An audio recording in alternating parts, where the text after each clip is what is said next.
तो उनको लगा कि विश्वविद्यालय का अकादमिक अभियान इस देश की मनीषा परंपरा की सर्वोत्कृष्ट स्थली, धर्म और आध्यात्म की नगरी, बाबा शिव और शंकराचार्य के उस शास्त्रार्थ से भी आपकी बड़ी, शंकराचार्य को भी यहाँ नतमस्तक होना पड़ा था यहाँ के ज्ञान के आगे। तो शुरू से शंकराचार्य की जो शास्त्रार्थ परंपरा रही है, उसके लिए वो जानते थे कि देश की और दुनिया की सांस्कृतिक राजधानी काशी में काशी हिंदू विश्वविद्यालय का अकादमिक अभियान लिखा जा सकता है। हिंदी बड़ा बढ़िया बोल रहा है। प्रयागराज कार्यालय जरूर था, लेकिन सतत प्रयास यह था कि विश्वविद्यालय की स्थापना जब हो तो शायद उसके लिए काशी में कोई जगह मिले, क्योंकि काशी उस जमाने में भी और आज भी पूरी दुनिया के मनीषा परंपरा के केंद्र में है। यह कहा जाता है कि काशी की पांडित्य परंपरा, काशी की मनीषा परंपरा, काशी की ज्ञान परंपरा, काशी की दक्षता का मुहर अगर किसी विद्वान पे नहीं लगा है तो वह दुनिया में चर्चित विद्वान नहीं हो सकते। महामना भी इस बात से भली भांति अवगत थे, उनको इस बात का मान था। और फिर 1916 में काशी हिंदू विश्वविद्यालय की स्थापना कहाँ हुई? काशी। जिस जगह पे आप बैठे हुए, जिस परिसर में बैठे हुए हैं, वह भी स्थापना स्थल नहीं है।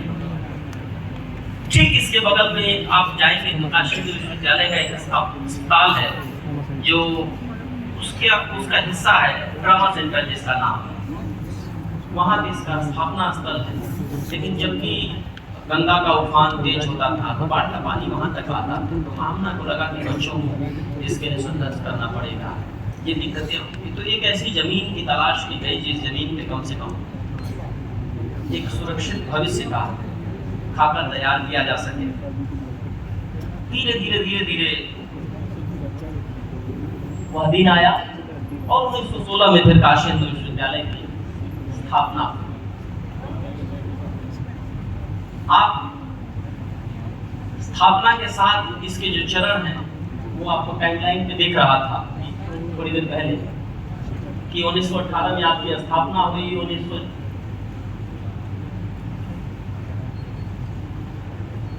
ये एक जो स्लाइड है जो 1947 में इसका सिंह द्वार गेट लिखा हुआ है, मेरे ख्याल से ये गलत है। जहां तक मैं सही हूँ, काशी हिंदू विश्वविद्यालय के मुख्य द्वार की स्थापना 1940 में हुई थी। तो मुझे लगता है कि इसको हम लोग करेक्ट कर लेंगे।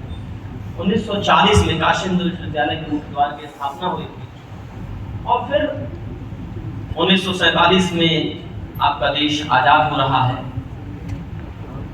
उसके ठीक एक डिकेड बाद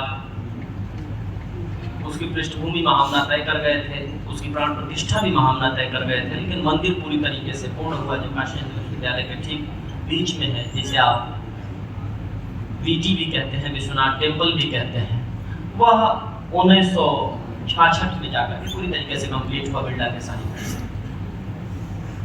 लेकिन जब यह मंदिर बन रहा था तो इसकी पृष्ठभूमि आपको बताऊं कि विश्वविद्यालय के 15,000 विद्यार्थियों के बैठने का रास्ता, उसका खाका इसके गर्भगृह में तय किया गया था कि हम विश्वविद्यालय की समस्त परीक्षाएं उसके गर्भगृह में करेंगे।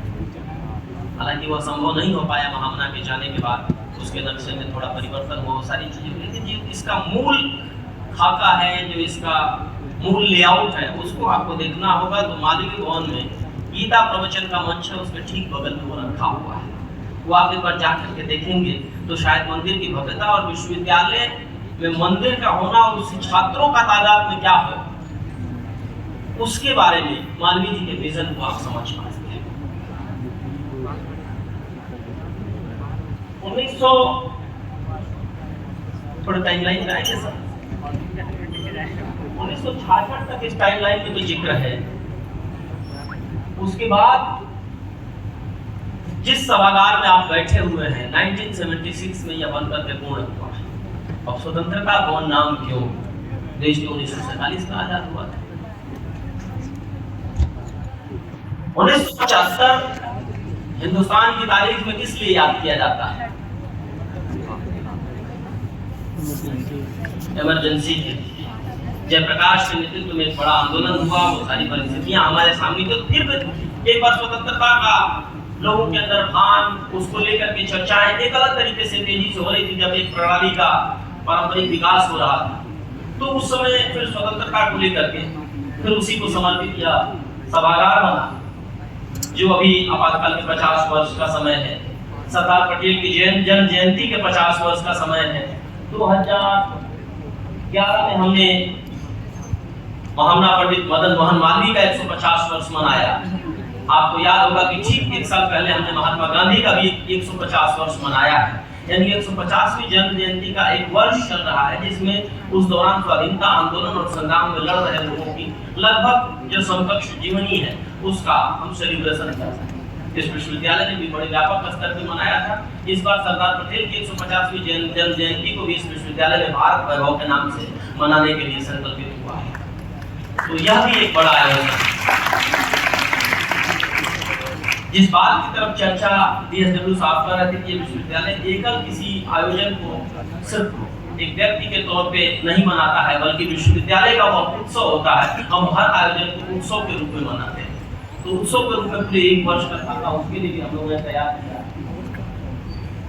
2007 में इसी विश्वविद्यालय में अलुमनाई सेल का गठन हुआ। बाद में फिर कुछ समय बाद उसमें अलुमनाई कनेक्ट नाम की एक यूनिट जुड़ी और फिर ये पूरी परंपरा चलनी थी। लेकिन जो दूसरे कैंपस की चर्चा 1999 में कर रहे हैं, 1999 में सिर्फ एक ड्राफ्ट कमेटी बनी थी और बाद में ये कंप्लीटली 2005 से 2007 के बीच में संचालित होनी शुरू हुई। तो प्रदक्षा का जो पूरा जो साउथ कैंपस का इतिहास है 1999 और 2005 के बीच में उसकी ड्राफ्टिंग, उसके संचालन, उसके तैयारी का था और 2005 से 2007 के बीच में वह चल निकला जो कार्यवाही जारी है।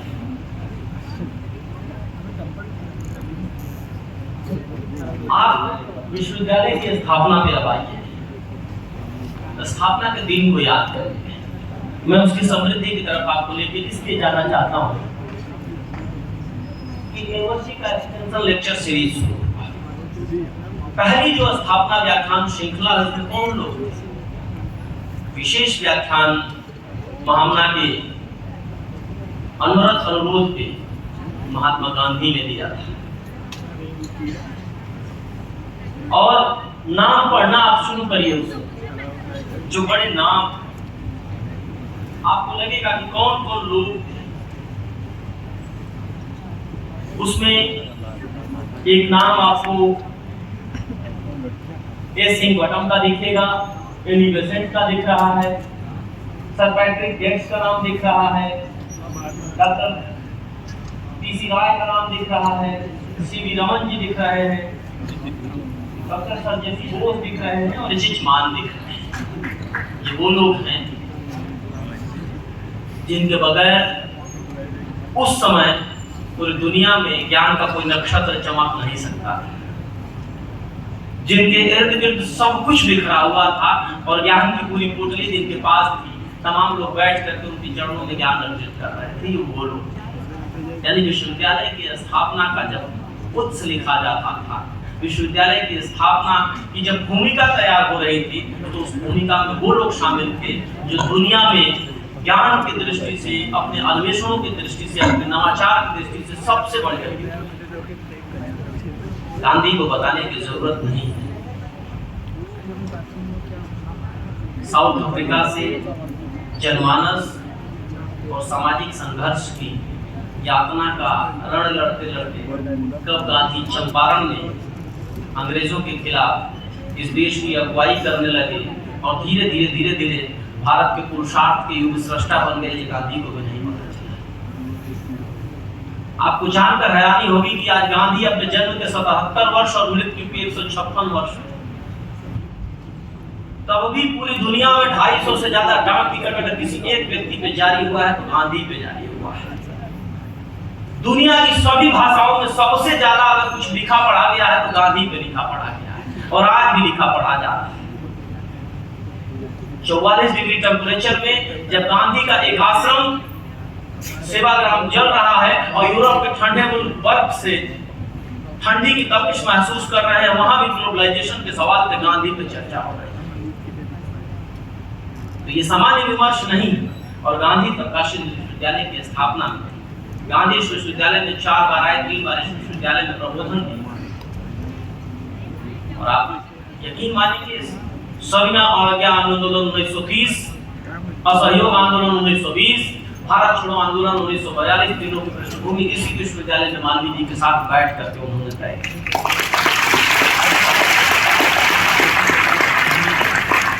यह विश्वविद्यालय इस देश की आजादी का जीता जागता इतिहास है, क्योंकि इतिहास में जाना सिर्फ पलायन करना नहीं होता, बल्कि भावी भविष्य के संचित और दूरगामी परिणामों के लिए मुकम्मल मार्ग प्रशस्त करना हो तो इतिहास से सीख लेकर के अपनी आगामी पृष्ठभूमि आप तैयार करते हैं जहाँ गलतियों की कोई गुंजाइश नहीं है।